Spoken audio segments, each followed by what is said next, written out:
Merci, merci. Merci à tous, merci. Merci. Alors, attendez, parce que moi, là, je voudrais faire un sketch drôle, hein.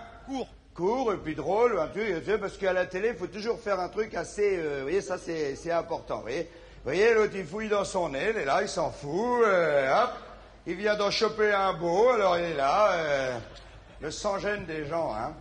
Bon, remarquez, j'y en veux pas, parce que c'est vrai que c'est agréable quand on en chope un gros quand même, il faut reconnaître, hein. Si, des fois, on est là, on dit, oh là là, il est gros, puis hop, il se casse en deux, on en a que la moitié, des fois. C'est vrai. C'est vrai, on a tous des crottes de nez, on peut très bien en parler, hein. C'est pas ça. Les crottes de nez, c'est comme l'épée, c'est pareil. Tout le monde fait des paix. On peut en parler, c'est pas vulgaire, tout le monde, vous, moi, tout le monde. Bon, là, le faites pas en même temps, hein, parce que...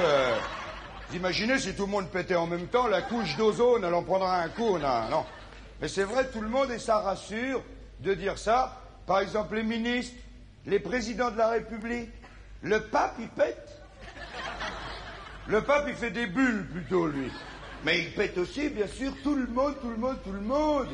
Tiens, par exemple, vous, mademoiselle, vous pétez, par exemple, ça vous arrive? Elle s'est dit, pourquoi moi? On est 400, pourquoi? Vous avez vu, elle est ravissante comme tout, et ben, elle pète quand même. Et des fois, ça sent pas bon, faut reconnaître, hein. Mais bien sûr, il n'y a pas de honte. D'ailleurs, je vais faire une illustre comparaison avec vous. Je disais tout à l'heure, les présidents de la République, prenons le nôtre. François Mitterrand, président de la République française. C'est pas rien, quand même. Eh ben, Mitterrand, il pète comme vous et moi. Moi, Mitterrand, souvent, j'imagine, il est dans sa bagnole, Mitterrand, hein. 4 motards devant, 4 motards derrière, lui, il est au milieu, et là, il pète aussi.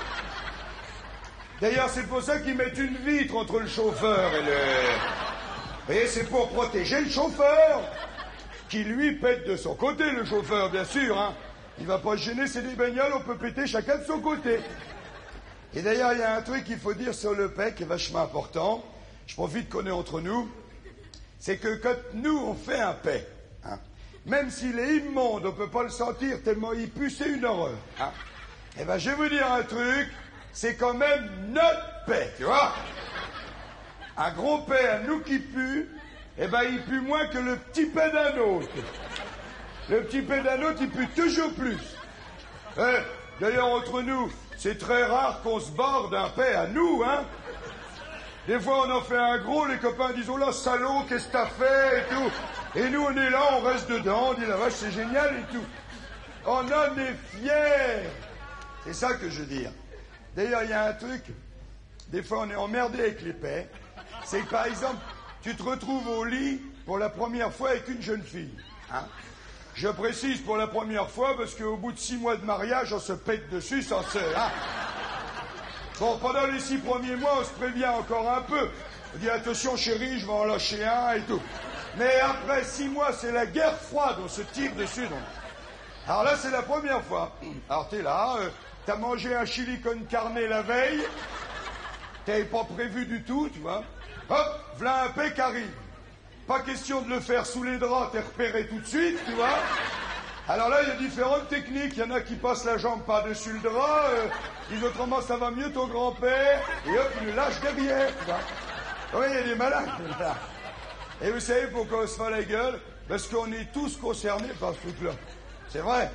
Maintenant, je suis d'accord avec vous. Il y aurait des sujets beaucoup plus graves que les paix qu'on pourrait aborder. Ça, c'est sûr. Il y aurait des sujets beaucoup plus graves. Par exemple, des fois, on croit que c'est un paix. Eh ben, c'est beaucoup plus grave, hein. Eh oui, parce que ça laisse des marques et tout. Mais ça, on n'en parle pas. C'est trop... Non, on n'en parle pas. Jean-Marie Bigard.